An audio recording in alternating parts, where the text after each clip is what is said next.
Welcome back to the Denison Forum podcast. I'm Mark Turman, Executive Director of Denison Forum. We're going to sit down today for another interesting and I think very needful conversation. We're joined today by our resident cultural apologist, Dr. Jim Denison. Jim, could you say hello? Glad to be with you today, Mark. Thanks for the privilege. Very excited about the conversation today. Yeah, it's going to be one of those lightweight topics that we like to take up all the time, right? But I'm going to introduce our guest in just a moment, but as a way of kind of setting the stage, Jim, you and I have grown up and done ministry for the last 4 or 5 decades in the era in which we were taught back in the 70s that you don't bring up religion and you don't bring up politics in social environments, and particularly at parties and churches. You don't bring those topics up. But today we're living in a world where it's not just politics or religion, it's politics and religion. And we see a lot of people taking one of two courses. That's the only thing that they want to talk about, or they're too afraid to talk about it anywhere, including around their own family dinner table. So that's kind of the world that we've come into. The purpose of the podcast, in many ways, is simply to reclaim politics as an important platform for our Christian witness, that we find ways to talk about both our faith and our political engagements in a way that's not driven by fear, but is driven by faith. And so our guest today is the journalist and author, Tim Alberta. He is an award-winning journalist and best-selling author. He is a staff writer at The Atlantic. He formerly served as chief political correspondent with Politico. In 2019, many of you may remember, he released a very widely acclaimed book called American Carnage. He is a pastor's son hailing from Brighton, Michigan. We'll get into that with Tim in just a minute. He is a student, or was a student, at Schoolcraft College and then later Michigan State University. Interesting that he notes that he had planned to become a baseball writer, which would have taken us in a great conversation today, but the Lord redirected his steps into covering other things, and has written for no less publications than the Wall Street Journal, the Hotline, National Journal, and National Review. Tim released a book about 60 days ago that is stirring a lot of conversation in this election year. The book is entitled The Kingdom, the Power, and the Glory: American Evangelicals in an Age of Extremism. Tim Alberta, welcome to the Denison Forum podcast. We're glad to have you. Mark, thank you very much for that introduction. And Jim, it's great to be with you guys. I'm excited for the conversation. And if at any point this gets too bleak, we can turn to baseball. Just say the word, and That's right. that can be our escape hatch. Hey, we're down here in Texas, man, where if you don't believe in miracles, you didn't watch the World Series last year. You just didn't follow. The Texas Rangers going 11-0 on the road. I mean, so I'm grateful. And now, as long as we don't talk about the Cowboys and stay with the Rangers, I think we can probably be happy today. Understood. I'm a long suffering Detroit Lions diehard, and I'm still licking my wounds. Matter of fact, my brother and I went out to San Francisco for the NFC Championship game a couple of weeks ago, because we told each other, we said we might never be in this spot. We waited 30 plus years to get here, so but we might never see this day again. And so I'm still reeling from that. So yeah, we'll skip all the football talk. I'll bet you'll be back next year. I've got a lot of hope for you guys. Yeah, and spring training opens for baseball in just a few days. So, hope springs eternal, right? And Yes, That's sir. right. Around the corner.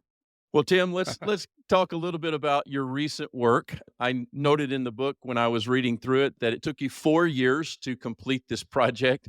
Anything of that magnitude is just astounding in many ways. But tell us what it is that you were really going after for those that may not have encountered the book yet. What was the need, the opportunity, even the threat, I might say, of what you were trying to get at when you put this project together?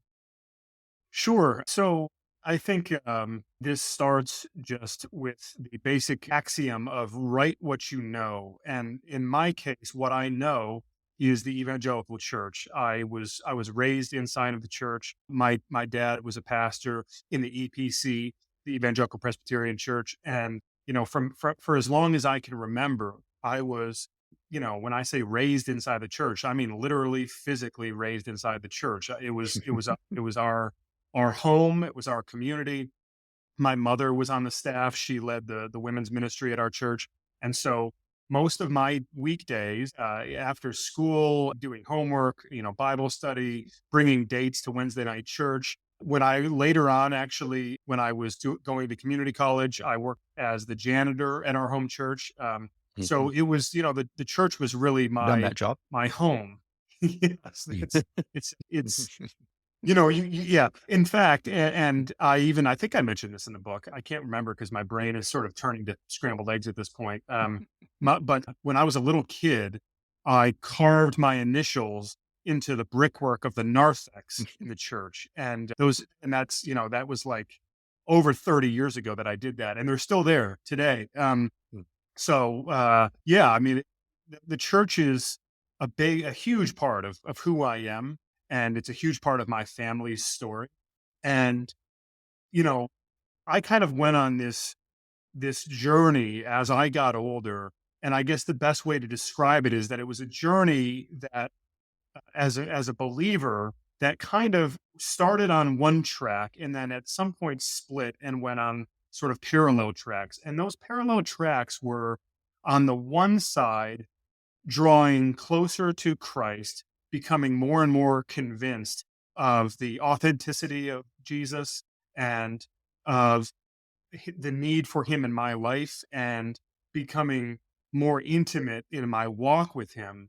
And then on the other side, simultaneously becoming a little bit more disillusioned about the church itself, and not just my church, but the church, becoming a little bit skeptical and at times downright cynical about the institutions of organized evangelicalism in this country as I saw it. And so that had always, I don't want to say always, but that had throughout my adult life been the balancing act for me as I got married, as I started a family, as I found a church in the Washington, D.C. area. I was always struggling to sort of reconcile those two realities. And then I think, particularly in more recent years, as I was covering Republican politics very intensively, and that was what my first book was really about the collapse of the George W. Bush Republican Party and the rise of Donald Trump. I think what I was seeing at the intersection of evangelical activism and Republican partisan politics became even more troubling to me. And I think it was becoming more and more apparent to me that there was a real problem here. Guys, I just didn't want to be the one to have to address it. I didn't myself feel qualified or called, I guess, to go out of my way to address the problem, probably for the same reason that a lot of people, have shied away from it. But ultimately, it took a family tragedy in the form of my dad dying very unexpectedly, and then experiencing some real ugliness and unpleasantness at his funeral, with people wanting to use that occasion to argue politics with me, and kind of, have it out with me over some of my political writings. That was kind of the key tipping point moment that sort of left me feeling convicted that, okay, maybe I do need to write something about this. Maybe I do need to take this project on. And that's sort of the whole origin story. But Yeah, there's a powerful autobiographical nature to this book, particularly at the beginning. And maybe if we don't learn anything from the book, we ought to learn that, okay, politics really should not be at a funeral. And that is a triggering event. As Jim's been a pastor for 25 years. I was a pastor of churches for 35 years. And just reading through that experience for you just pained me deeply, of being in a moment. Both Jim and I lost our fathers when we were pretty young, and in unexpected ways. And I just was pained for you having that experience in the midst of losing your dad. And so that was something I took away. Just how can we pick our moments so poorly sometimes? And so I just really felt a lot of sadness for you in that moment. But it does become the triggering event. But then you start to lay out basically the the 50-year journey. And I was talking with a fellow pastor who had also been reading your book. He said, I was twitching because I felt like I could have written most of this book because I lived this book. And I had exactly that same kind of feeling.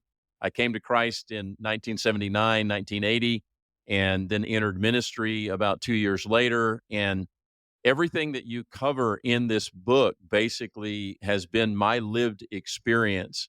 Jim, did you have some of that same feeling? You think Tim covered your lived experience over the last few decades in the book? Yeah, definitely parts of it, no doubt. Yeah, I came to Christ in 1973 in Houston, Texas. Our church was very conservative. We had Paige Patterson, Paul Pressler in our church, which in Southern Baptist life was the kind of a presage of what would come with the so-called conservative resurgence. It started in '79. I taught on faculty at Southwestern Seminary back in the '80s when the controversy, as we called it, was very much raging. Russell Dilday was in so many ways my spiritual father, my mentor, eventually fired from his position at Southwestern Seminary by the conservatives or fundamentalists. And so I've personally been through a good deal of what Tim is describing here from a political and denominational point of view. The place where I guess I've been a little different than that, and the churches I've pastored, the work I've done over the last 15 years as more of a cultural commentator or cultural apologist, I've not really been very much in some of the sides that Tim describes so eloquently, so I think accurately in the book that have been, I think, over even much further to the right than my experience, my lived experience had been relative to a political kind of a spectrum. I know we'll get into this, but those that believe that, for instance, Donald Trump was really God's answer for America, that they see him as a Cyrus kind of figure, that they're grateful not just for his policies, but even for his personality, for who he is and for what he is. And all that gets represented out of all of that, that you and I come across on occasion, that's not been my lived experience myself. I've not been really a part of churches or organizations that have moved in that direction. I've known about it more than I've seen it. Robert Jeffress has been a friend of mine over the years. I've followed the careers of others that have been over in that world much more than I have been in that world. And I've certainly not paid a price for not being in that world, like a lot of the pastors that Tim described, who have had to pastor churches that have been so riven by this and have been so divided by the politics of recent years. So in one sense, yes, in another sense, no. But certainly watching this happen, even if I've not lived through it on some personal level, as so many in the book have. Yeah, thank you for that. And Tim, thank you for the context of your personal story that gave rise to this book. But paint the context that you have in the book of the movement of evangelical Christians and their engagement with politics over the last 50 years. We could spend hours tracing that out, but give us some of the high points that really frame the context for where we are today and some of the challenges that we're facing today. How did we get here in terms of some of the key milestones from the early 70s to now? Sure. I think at the heart of it, guys, is a message that if it sounds familiar and if it seems like what I'm talking about is from the news cycle today, or from something you saw last night on CNN or something, it's because the I think the thematic consistency of it and the effectiveness of it continues to be proven out, which is, you go back to the early to mid 1970s, and a lot of folks discovered the power of this message of this Christian America that we inherited is being taken away from us, that we are meant to be a godly nation, and we were designed to be a country not just sort of loosely informed by Judeo-Christian ethics, but really sort of governed by a Christian sensibility. And in the early to mid 1970s, you have these folks who are looking around and they're recognizing the country that they have idealized is slipping away from them. And there are legitimate arguments for that, right? That you look at court rulings taking prayer out of public school and legalizing abortion. You look at the drug culture and the pornography culture and the sexual revolution and the divorce rate spiking and the sort of the demise of the nuclear family, you can understand how there are good faith concerns Mm. that are festering in this period, right? But Yep. I think what happens is that you have ambitious, opportunistic people who spot those concerns, and they exploit them. They figure out a way to prey upon those concerns, really to weaponize those fears of civilizational collapse, right? This idea that, well, this is meant to be God's country, but they being the pagan, secular, humanist, progressive, outsiders, the godless Democrats, liberals, whoever, they want to take it from us. They are waging an assault on our values. They are trying to kick us out of our own country. And if we don't do something about it, if the good, God fearing, Bible believing Christians don't stand up and fight back, then we're going to lose our country. I think that message, which was so incredibly potent 50, even 60 years ago, we are still dealing with its potency today. And the remarkable thing is that I talk about the thematic consistency. There's a rhetorical consistency. I've been amazed, even just in the last 5 or 6 months, covering the Republican presidential primary, when you hear some of the rhetoric from some of these candidates, including but not limited to Donald Trump. Mm. It is almost, in some cases, identical to the rhetoric you would hear from Jerry Falwell Sr. and other leaders in the moral majority, leaders in the conservative resurgence inside of the SBC. So that idea, I think, has proven itself to be one of the, if you were to understand just American life across the board, American politics, American culture, American social change in the last, 3 generations, I think that idea of Christian America being under attack, and then not just being under attack, but then this question of, well, how then shall we respond to it? What is the appropriate Christian response? That has been, to me, one of the dominant narrative arcs to explain what has gone on in this country in the last, again, 60 years or so. And Jim, react to that some, this idea that is now commonly being talked about in wider and wider circles of Christian nationalism, the idea of theodicy that we see in pretty significant ways, I would say, within the Old Testament and the story of the Israelites, and then how you don't see that emerging as a predominant idea within the New Testament and within the Christian story. Talk about how that idea of theodicy leads to or has led us to Christian nationalism. Help us understand what Tim's talking about in that. And I'll try to do it briefly, of course. As we all know, we can have and have had in the past, long conversations around all of this. Really, it's kind of like a merry-go-round where you get on is where you get off, so to speak. If you come in, as Tim is saying that this nation was founded by godly evangelical Christians to be a godly evangelical Christian nation, then you measure everything that's happened in the last 50 years or the last 200 years against that, and you ask yourself what you need to do to get back to where you were intended to be. Blessed is the nation whose God is the Lord. And so, as Scripture says, and so now that was originally intended for the nation of Israel, but we pick it up and set it over in our context. So if that's where you start, then I think that's where you end. And I think a lot of well-intentioned, well-meaning people get there. And I understand that. I mean, George Washington made it clear that religion and morality are indispensable supports to this nation.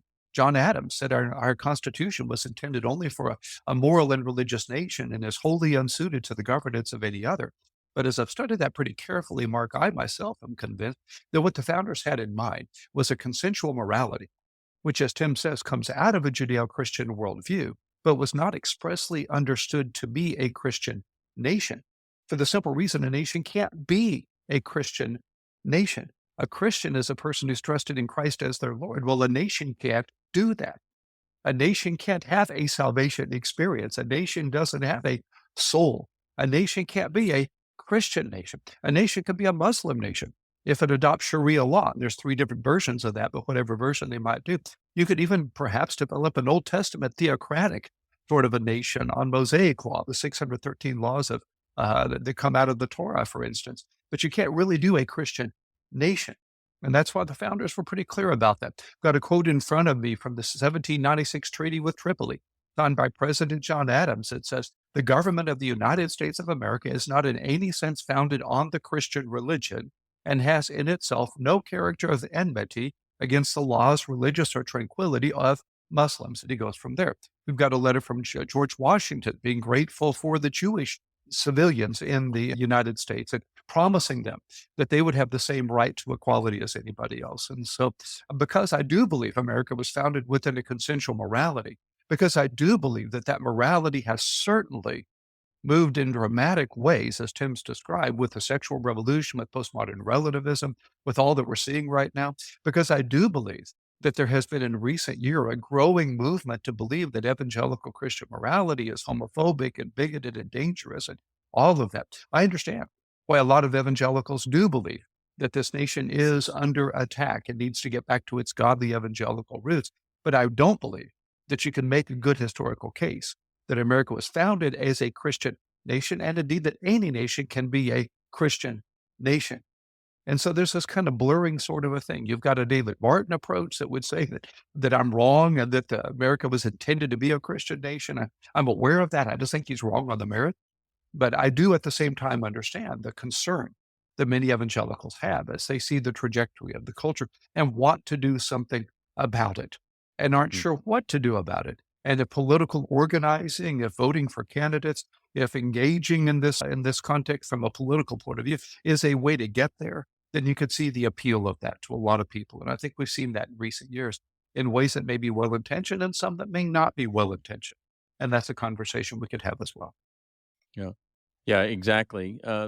Tim, as you trace this out over the last 5 or 6 decades, it feels like, as I was reading through your book, that there's a significant intensification over the last 10 to 12 years, even to the place of what we would call militarism. What seems to be, in my understanding, kind of an all or nothing mentality. And I really like get both of you to try to comment on this idea that in our politics in this country, it's become this all or nothing mindset for a lot of people, not for everybody, but for a lot of people. And Tim, you describe this in a very effective way in terms of now we see things as not just as opponents, but we see them through the lens of good and evil. Can you describe that for us? And then Jim, would love for you to follow on and comment on that as well, as just what is that phenomenon, and then what's dangerous about that phenomenon in our context? Tim, what do you think? Sure. Yeah, Mark, you hit the nail on the head. That has been, I think, the most dramatic change that I have observed in the last, I mean, really, especially in the last 4 or 5 years, is you know, again, even prior to writing this book, I'd spent my entire life steeped in the subculture of conservative, white, Republican evangelicalism, and then had spent prior to embarking on this book project, had spent over 10 years professionally reporting on that intersection of conservative, Republican, evangelical movement politics. The thing that I had never picked up before, but that I can't escape now, is that willingness to process everyday partisan political disputes through a lens of good versus evil. It is no longer red versus blue, conservative versus liberal, Republican versus Democrat. It is good versus evil. And it is often good versus evil in conversations with people that would stun you. So for example, I was having a conversation a couple of months ago. This is not in the book, but this is just a conversation I was having in the course of my everyday reporting. This was with an individual who I have known. This is someone who I would consider to be one of the more reasonable and intellectual members of Trump's sort of not inner circle, but circle, and someone who I think would be a leading candidate to potentially be chief of staff in a second Trump administration, a second Trump White House. And this person, in the middle of a conversation about immigration politics, had sort of stopped me and said, well, you know that this is, and this was even before the most recent Senate bill was released. This was just talking broadly about what's happening at the border, what, Republicans and Democrats might do to try and fix it. I'd covered immigration politics as a Congress reporter years ago, so I know the issue pretty well, and I know where the kind of touchstones are, and where the leverage points might be in any kind of negotiation. And this person stopped me and said, well, you understand, though, that this is no longer, what the conservatives want or what the liberals want. This is not about like the Bush era McCain Kennedy bill or the Obama era Gang of Eight, John McCain, effort. Like, no. This is an invasion. And this is an invasion that Democrats are using as a way to extinguish the light of the country. And sort of, I said, well, hold on, what do you mean by that? And the conversation from there basically spiraled into this very dark conspiratorial place where the phrase good versus evil was repeatedly invoked to, and I mention that just to say that I think for many serious Christians who are listening to this, they might view some specific issues that intersect with our politics, such as abortion, as a very clear good versus evil issue. They view the termination of pregnancy, the taking of an unborn life, as an evil that must be fought against. Right? I understand the thinking on some specific issues like that, where you don't even view it as a political issue. You view it as a moral, as an ethical, as a spiritual issue. I think setting that to the side, the reason I'm raising the anecdote I'm raising is that we are now way beyond some of those narrower ethical, moral, spiritual issues. We are to a place now where so much of what I observe in the book is a willingness to assign, in sweeping terms, a demonic, deviant set of ideals and impulses to those who disagree with us on anything at a sort of partisan political level. And to me, that is probably the most startling component of the reporting that I did, because I just genuinely was not expecting it. It was something that I didn't go in anticipating to encounter. And I think when you composite that sort of mentality, that sort of rhetoric over historic parallels, and understand how rhetoric like that has been used, religious rhetoric has been used, good versus evil, to justify horrible crimes against humanity, to justify genocide, to justify ethnic cleansing, to justify violent identitarian conflict at a horrible scale. That's what really gives me pause. And I hate to sound alarmist here, but it's not just encountering the rhetoric and being startled by it. It's understanding and contextualizing the ways in which that rhetoric can take us to a very dark place very. Her constant reminders of God's goodness, even when we may not understand His ways, was such a healing balm. That's what one reader said about Janet Denison's devotional, A Great Calm. If you're searching for God's peace, this book will lead you to the Father's comfort. Request A Great Calm today at dfpodcast.org.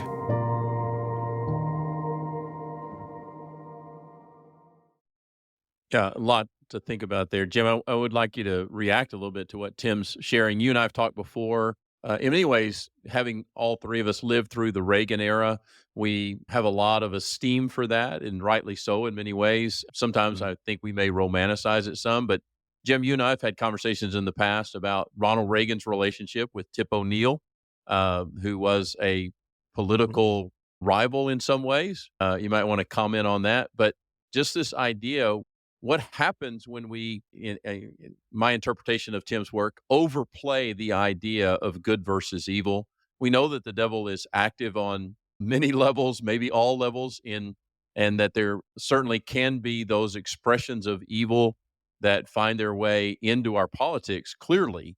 But what's your sense of, are we overplaying this good versus evil lens in the way that we're engaging in politics now? First of all, I'd agree with Tim. Unfortunately, he and I would both like for him to have been wrong with what he just shared. But you look at the stats, and a higher percentage of Republicans and Democrats consider the other party dangerous to America's future than ever before.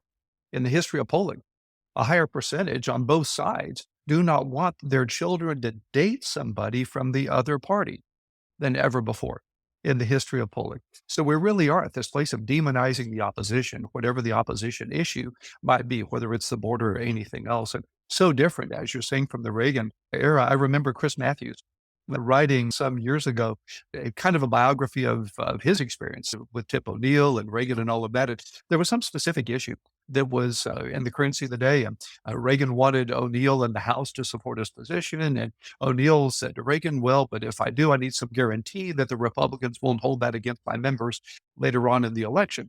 The next day, as I remember Matthews recalling the story, there was delivered to Tip O'Neill's office 435 handwritten notes from President Ronald Reagan asking the members of the House to support his position, and with a guarantee it wouldn't be used against them later. They talked about the degree to which they go out drinking at Irish pubs after they would have these knockdown dragouts during the day, that sort of thing. Just how different all of that used to be. And we have lots of anecdotal stories that still are out there. I saw last night on one of the news programs how Lindsey Graham and Richard Blumenthal were on together, and they were discussing a thing they had in common relative to Ukrainian funding and all the things that are going on at that day. So we're certainly in a different position than we were there. Now, I'd parse it out a little bit in this way.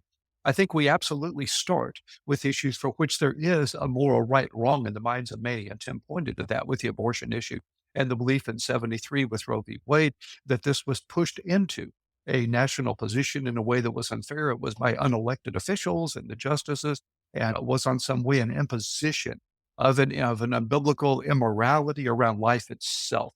And so right and wrong gets painted relative to the abortion issue. Well, you move that forward. And if you're going to be supportive of that, well, then whatever your party supports must be of the same kind of immoral worldview in order for you to continue to have that position, is kind of where this goes. Whether it's same-sex marriage with Obergefell, whether it's LGBTQ kind of ideology, whether it's the so-called Equality Act, which has been very much a concern for a lot of us, whatever that might be. If you disagree with me on abortion, well, then you're wrong on life. And so what else are you wrong on? And that goes both ways. The other could say, if you disagree with me on reproductive freedom, if you believe that the state has the right to impose its own legislation on a woman's most private, most personal healthcare decisions, well, then what else are you wrong on? But we start there, and we watch the divergence growing and becoming incredibly more emotional as this comes along the way. But Mark, one other thing to mention, one of the reasons I think this is working so well for both sides from a political point of view goes back to some advice I received back when we started this ministry in 2009. I was talking to a good friend of mine who'd been engaged in political advisement over the years in a number of ways, and he was talking about how we were starting. I mentioned, he asked, well, how will you get money? And I said, well, we'll be donor-based. And he said, well, who's your enemy? And asked, well, what do you mean? And he said, well, to raise funds, you do three things. You convince people they have an enemy. You convince them they can't defeat their enemy. Then third, you convince them you will defeat their enemy if they'll give you money or vote for you or whatever else you want them to do. Well, we've chosen not to do that. As you know, in this ministry, we've chosen, we pray to be speaking biblical truth to cultural issues in a way that doesn't have a partisan kind of divisiveness and agenda. I pray. But nonetheless, you see that sort of threefold strategy working through history. Every time I've been to Israel, the 35 times I've been to Israel, you go through Yad Vashem, the Holocaust Museum, you see it in the rise of anti-Semitism. You see it in what Hitler did with the Aryan super race going back to Nietzsche relative to the Jews. You see it with what Hamas did on October 7th. You see Tim's point that what starts as rhetoric becomes reality very quickly. And it's critical for us to understand that if we who follow Jesus are going to be serious about that, then we have to learn how to love our neighbor as ourselves, no matter who that neighbor is, no matter what they believe, no matter what position they take, in a way that speaks the truth in love. Until we can do that, we can't expect the blessing of God. We can't expect God to use us in a transformative way. We can't be the change we wish to see, and we become part of the problem instead of part of the solution. And if I keep going, I'm going to start preaching. We'll have to take an offering, but I believe very passionately. Keep it. Well, I was about to give it. I was about to give an amen from the cheap seats. That was. well, there you go. There you go. That was as good as it gets. Well, So- thank you. Rhetoric becomes reality, and we have Yeah. to be aware of that. Yeah, and something for us to pay a lot of attention to. Tim, your book is obviously a lot about white evangelicals, and the subtitle obviously pointing to extremes. I reviewed it again yesterday, where you make it clear, hey, when we're talking about this group of people called evangelicals, particularly white evangelicals, this is hundreds of millions of people within this country, and you make it very clear this is not a monolith, even though when you turn on the evening news and you're watching, 15 to 30 minutes of news, you only get very big categories and very broad descriptions. But let's talk a little bit about, you cannot characterize evangelicals in one broad statement. That there certainly are people that are in this what we would call extreme right, and there are people on the extreme left. I want to maybe touch on that for a moment as well, but help us understand that we have to think better and we have to think deeper when it comes to describing evangelicals and understanding that there are a lot of people that would call themselves Christian and evangelical who are not on the extreme. Can you kind of unpack that a little bit for us? Yeah, of course. So I think I'd have to go back and look. I think it's on the second page of the book, or maybe the third page of the book.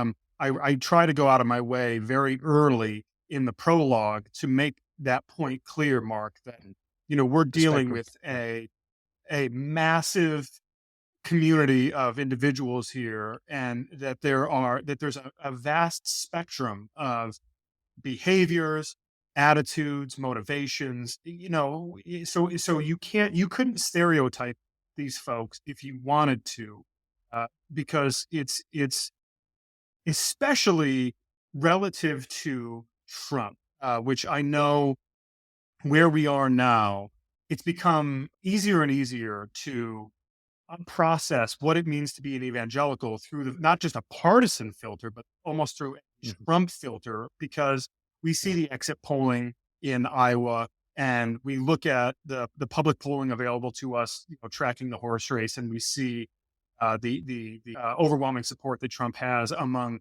self-identified white evangelicals, and we say, okay, well, that's what it means to be an evangelical now.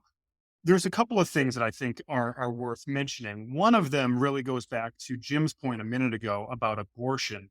One of the clearest trend lines that I've seen in my life, both as a Christian, as a member of the evangelical world, and also as a professional political journalist, is the degree to which abortion became a gateway drug of sorts for your everyday Republican voters, for your everyday evangelical voter who is not super partisan, not ideologically supercharged. They're not wired to have a whole suite of well-defined partisan political views, but they do have a pretty firm view on abortion. And because they have that view, a biblically informed, call it even a hardline stance on abortion in some cases, that view then sort of puts them in a league with one of these two parties, right? And once you are in league with one of those two parties, I think particularly in this modern era that maybe we date back to the post 9/11 era, or maybe that's the post Obama era from January of 09 onward, whenever you want to think about kind of the hyperpolarization in the country really taking hold and squeezing us and pulling us farther and farther apart, seemingly with each passing election season, that abortion question became less a individual policy prescription and more a marker of tribal identity. And so, to Jim's point, if my side is fighting evil on this question, then they are fighting evil, period. If I am standing for good on this question. So, and what I noticed happening was there's this term in the military, mission creep, where what starts as like a SEAL Team 6 operation to blow up a munitions hut in some province somewhere. It starts with that operation, and the next thing you know, it's the entire military waging war on the whole continent, right? Mission creep. That is what abortion has felt like to me inside the evangelical world, that there's been that abortion was almost to mix metaphors here and probably doing so effectively, but that abortion was almost like that battering ram that knocks the doors open. And then once inside, a lot of evangelical voters was sort of found themselves almost subconsciously or unwittingly attaching themselves with the same devotion, the same fervency, the same moral and spiritual certitude to all sorts of other issues that are, at best, I think, peripheral. So, whether it's tax rates, whether it's foreign policy. I mean, I share an anecdote early in the book about my dad officiating the funeral for a young Marine who died in Iraq in 2006, I believe it was, and how there was this huge firestorm in my very conservative community, a very, very conservative, very Republican, very patriotic community, because there were Democrats, I think a few locally, but also some statewide. I believe even the governor at the time, Jennifer Granholm, who was a Democrat, who had wanted to come to the church for the funeral, but the family and my father had made it known to them that the Democrats weren't welcome at this church service. And then in his eulogy, my dad sort of took this opportunity to rail against Democrats for calling Bush to bring the troops home, and basically said something to the effect of, like, how dare they do this? Don't they know the effect this has on the morale of the warriors and everything else? And I can remember being a young man and thinking, like, maybe he's right. Maybe there is a legitimate spiritual call to support the commander in chief in a time of war. And I was young and I'm thinking to myself, okay, my dad's a very sophisticated theological thinker. And so, but as the farther I got away from that episode, it became clear to me that there was that what had happened there, and it wasn't just isolated to, the war in Iraq or George W. Bush, but that sort of I think the abortion issue, because it was so meaningful to my father at such a personal, profound level. He believed to his core in the right to life, and believed to his core that abortion was a moral wrong. That the sort of tribal membership that he had gained with Republican politics as a part of his identity because of the abortion issue was now beginning to eclipse some of his, I don't want to say some of his critical thinking, but it had basically become an all or nothing proposition. You felt as though this was now a zero-sum game where if you were to cede any ground to Democrats on the question of the legitimacy or the efficacy of the war in Iraq, then you were ipso facto ceding ground to them on the question of abortion as a moral wrong. That it couldn't be one without the other. And anyway, I know I've run a bit far afield of this question of the nuances and the diversity within the evangelical world. But what's interesting to me is that I think the reason why it's so important to mention the abortion issue in the context, Mark, of that question is when you look at the polling still and you see, okay, 80%, give or take, of white evangelicals saying that they will continue to support Trump and that they will vote for him. I think that is derived almost directly from the abortion issue and from the continued conviction on the abortion issue. What a pollster can't measure is with that individual respondent who says, yes, I will be voting for Donald Trump.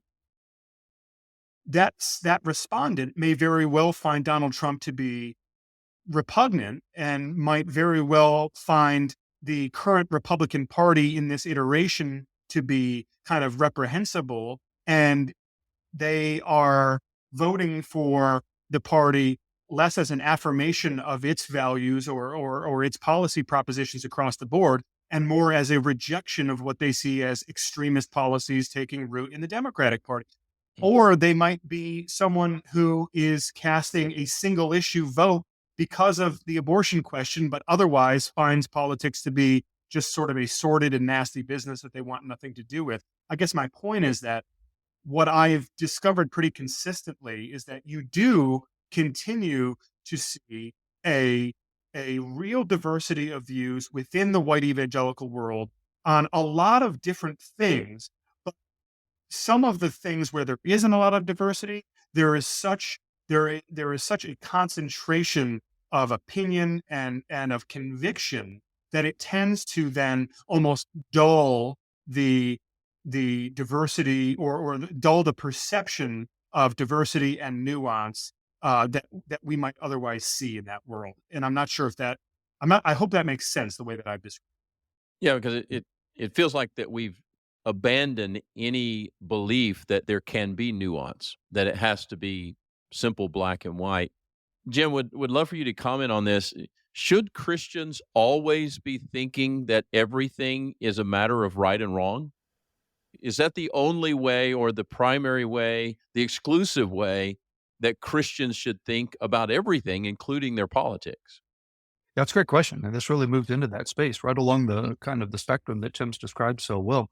I myself, over these recent years, have run across so many evangelicals, for instance, who make a broad distinction between Donald Trump, the person, and Donald Trump's policies, and would absolutely not agree that we need Donald Trump, the person, that he's Cyrus, that we need somebody with that combative personality, that we need someone who's so unpredictable and therefore gives us a strategic military advantage. I'm aware of those that do agree with that. In fact, I could quote some people that do agree with that do want Trump, the person. And the book describes some of them, not just Trump, the policies. But I'm aware of a lot of folk who really don't want Trump, the person, who very much think Trump, the person, actually undermines Trump, the policies on significant ways, and really wish that Trump, the person, weren't really the issue that it is, but really do support Trump, the policies, as it were the policies for which he's well known, primarily putting enough justices on the Supreme Court to overturn Roe v. Wade, starting there, as Tim says, and then going forward from that point. And so really a spectrum there. And those folk feel pretty frustrated when they think that everybody thinks that they must be like the people who agree with Trump, the person, and show up at the rallies and are part of this kind of more, well, I don't know what to call it, but really certainly a more extremist sort of a position in some of this, I suppose you could say. How do we look at this then from a biblical point of view? We make our decisions based on three basic factors. In philosophy, we call them channels of epistemology, if we want to be fancy about this. It's the rational, the practical, the intuitive. We do math rationally. We start cars practically. We like people intuitively. I think God uses all three of those. We make our decisions in all three of those ways, and we want to process things in ways that hopefully bring about a conjunction of those three factors. So on the rational, I believe there are some issues for which there is very clear biblical right and wrong guidance in Scripture. I do believe that about sanctity of life. I absolutely do believe myself that life begins at conception and that God considers life to be sacred from conception. But I also believe not only in the right to birth, but the right to life. I believe in the biblical sanctity of life, and I think that goes to justice. I think that goes to racial equality. I think that goes to gender equality. I think that goes to a wide variety of issues. Tim Keller's used to be pretty good at describing how some biblical values looked at Democratic and some look Republican, but all of them need to be biblical and thinking in those terms.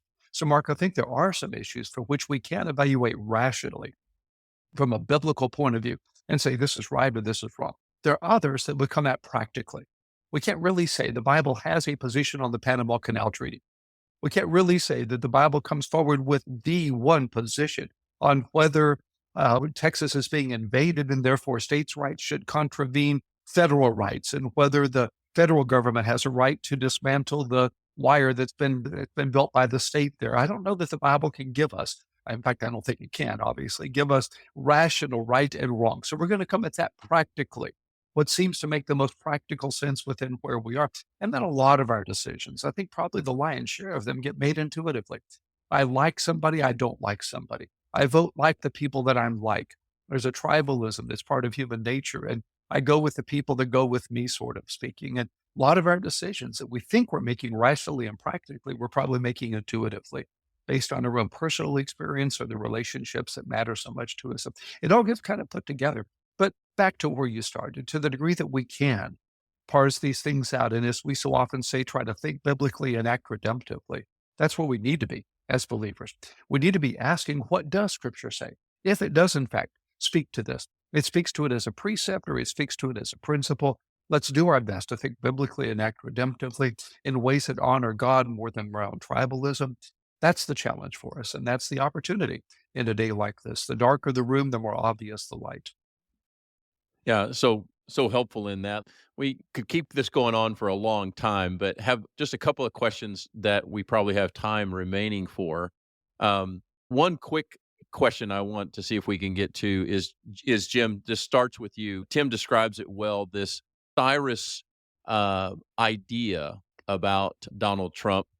Jim, as a biblical scholar, talk just briefly about that principle that God does sometimes use, or at least works through, people who are not Christians, people who are not living a godly, biblical, moral lifestyle. How should we think about or apply that, as Tim describes in his book, to Donald Trump? Can we even know that in the midst of a situation as New Testament believers? What's your thought? Well, that's the first place to start, is to what degree can we even really, with legitimacy, make our own decisions here that an individual is or isn't Paul for today, or let alone a Cyrus type figure. But you absolutely are right. I mean, clearly across Scripture, God uses people whose personal character, whose personal theology you wouldn't endorse. You wouldn't teach that to somebody. And yet God uses that person, whether that's Cyrus, whether that's even how God used the Roman Empire to get Paul to Rome. How God used Felix and Festus to keep Paul alive. A lot of the New Testament we have because God used Roman, what we would say pagan, probably polytheistic individuals, emperor worshiping individuals to advance his kingdom. Straight licks with crooked sticks. I think God redeems all that he allows. But relative to Mr. Trump specifically, I'm very reluctant myself to come along with any individual, whether that would be Donald Trump, Joe Biden, anybody else, and say that we can with certitude say that God has raised this person up to be an individual like this for this time. For me to say that I know God's mind to that degree, for me to say that I am certain that God is doing X in this world, whatever X is something we need to hold with a great deal of humility, I think. But specifically to Mr. Trump and to Cyrus, I'm aware of the argument that says America needs somebody like Cyrus. I could see that logic. I could see a person arguing that America needs a bold, strong, unpredictable individual, and their personal morality is not as relevant to their public performance. I don't agree personally that that is where we are as a country, but I understand the logic of that. But I'm very reluctant to say God has raised them up to be that person today. And I'll go one step further, Mark. I myself do not believe that in American democracy, we should distinguish between a leader's person and their policies, the way that often is happening today. We didn't used to do that. Tim points out in his book, there was a time, for instance, when Baptists were very frustrated publicly about President Bill Clinton's personal moral failures, and were making the case that it's difficult to lead effectively as a president if a person's personal morality doesn't align with their public policies. I think that's just human nature. I think there's an enormous dissonance that happens when you say to me, do what I say, not what I do. And when you say to me, I'm going to accept what you do, but I'm not going to follow who you are, because what you do comes out of who you are. I believe in, I go back to FDR, who believed that the most significant role of the president was to be a moral leader, was to be a moral figure for the country. I believe our country was set up that way. Back to George Washington, where the commander-in-chief, where the chief executive possesses an enormous moral sort of leverage in the culture. And so I myself would not want to make whoever the candidate is a massive distinction between their person and their policies, even though I'm aware of those that do. But I'd be pretty strong, Mark, in wanting to insist that whatever we think about that, we ought not bring forward the argument that I can say with certainty that God is doing X, whatever X is, in this space, that God is essentially endorsing this individual, or that God is endorsing this disparagement or this diversity between person and policies, whatever the political issue might be. I think we need to hold that with a great deal of humility. I can even say, I think God is telling me this, or I believe that I'm being led to do. but have got to be really careful about saying God says, God is, whatever the is. Remember Yogi Berra one time when a batter got to the plate and crossed himself before he took the first pitch, and Berra smiled at him, at least the story goes, and said, let's just let God watch this one. I'm not certain God is as involved in every issue as I would like him to be, or that I can read his mind as well as I would wish that I could. And I want to be very careful about speaking for him. He speaks for himself pretty well. God's still omnipotent. God's good at speaking his truth. And I don't want to be in a position of speaking for God in a way that God himself hasn't. I think we need to be very careful. I think we've lost, and Tim says this in the book, we've lost a great deal of our moral, I think, credibility in the culture by the degree to which we have tried to come forward and speak for God. And when religious leaders have attempted to do that, and their own personal immorality has come to light, we've given so much of the lie to what we have claimed to be true in the larger culture. We ought never say to somebody, do as I say, not as I do, and believe that what we say can have the power that we wish that it could. Yeah, helpful. Just a little bit time left. Tim, I want to bring this last question to you and bring it into real life practical terms here, which is, okay, there's a lot of commentary floating around right now as we move toward the next presidential election. Hey, I don't like either of these choices. And we're seeing the rise of this thing called the No Labels group and that type of thing. If you were advising your dad's church, or any church for that matter, group of believers, of, hey, we have the system that we have. We don't necessarily have the system that we want. We don't seem to have the candidates that we want. And we are confronted with a binary choice. What would you say Christians ought to do? Should they just pray and make the best choice, kind of what's commonly called the lesser of two evils pathway? I've heard no less a person than Robbie George, who teaches on this daily, say, you know what, I wrote in candidates over the past 2 presidential elections. I've heard other significant Christian leaders say, you know what, I'm just going to stay home and I'm not going to vote.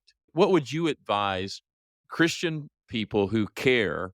What do you think is the right pathway? Is it just a lesser of two evils thing? Hold your nose and vote either side? What's your thought?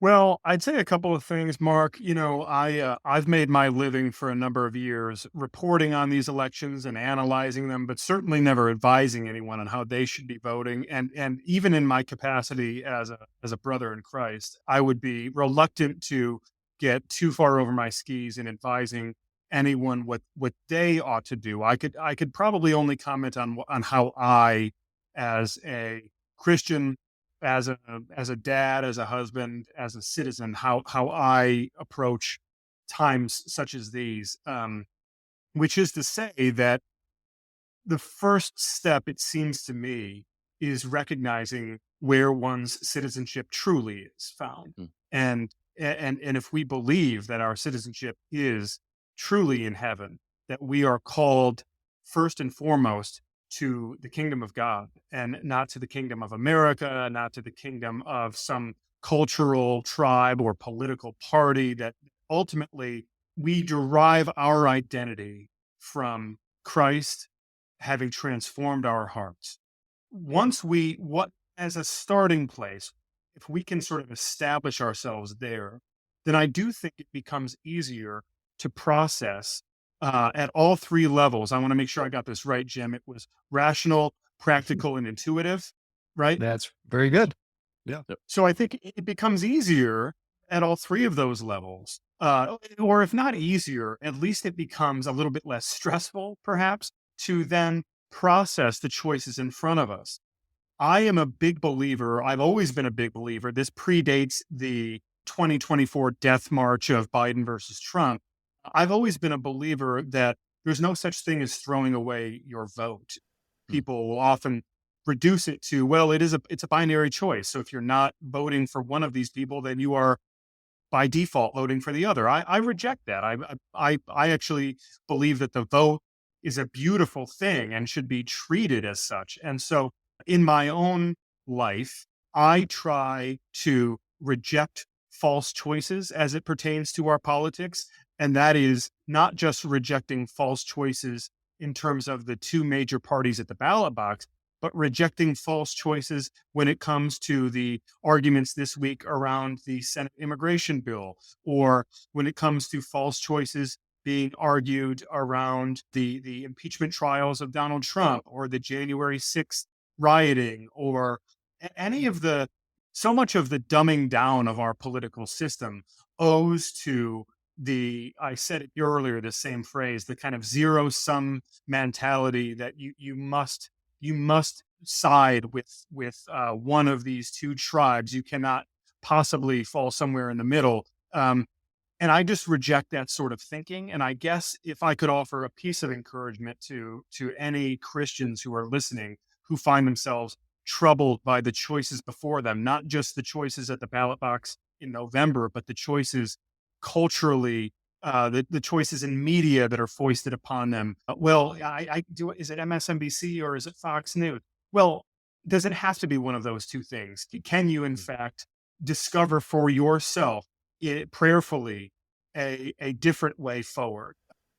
My sense is that even if that answer, you guys, proves unsatisfying in the short term, that is, all of us, or at least a lot of us at some scale, were willing to do that and to apply that thinking in our everyday lives to our political decisions, to our cultural and social consumption decisions, that we would then, in the longer term, find ourselves in a place where we didn't feel so tortured and we didn't feel so trapped between, bad options. So I think there's a long road back in our politics to reclaiming a better, more sane place, but it's not going to happen this fall, right? And save for some intervening event, we are in an ugly, bruising election cycle that almost no matter what the outcome, we are assured in the short term of more civic unrest, perhaps of more violence.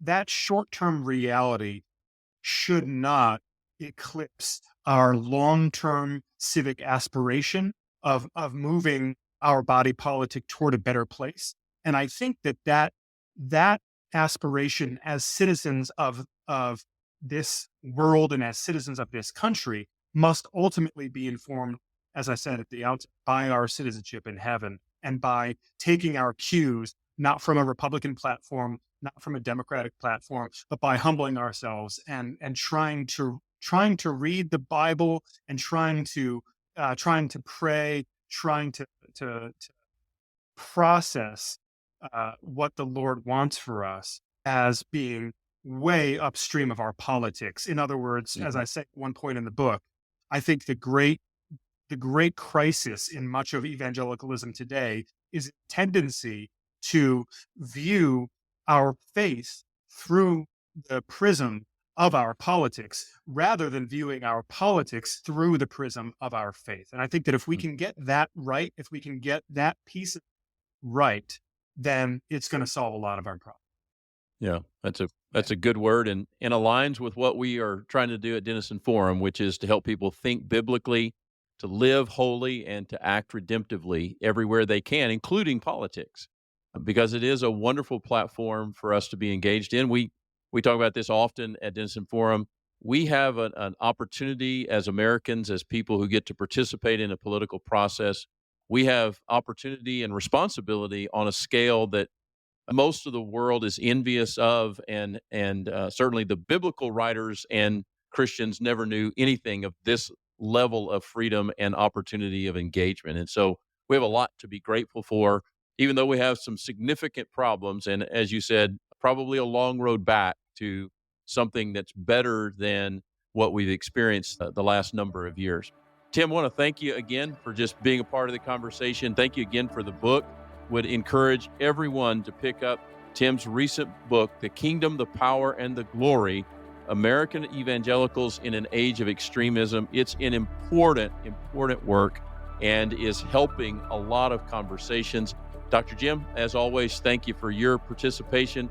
Mostly want to thank our audience for taking time to listen to us. Thank you for your prayers. Thank you for your support financially. We are a donor-supported ministry. We're grateful for all the ways that you are helping us along. And we pray that this conversation has been helpful to you as well. Please rate, review us on your podcast platform, and share this with others as God leads you to do that. We'll see you next time on the Denison Forum Podcast.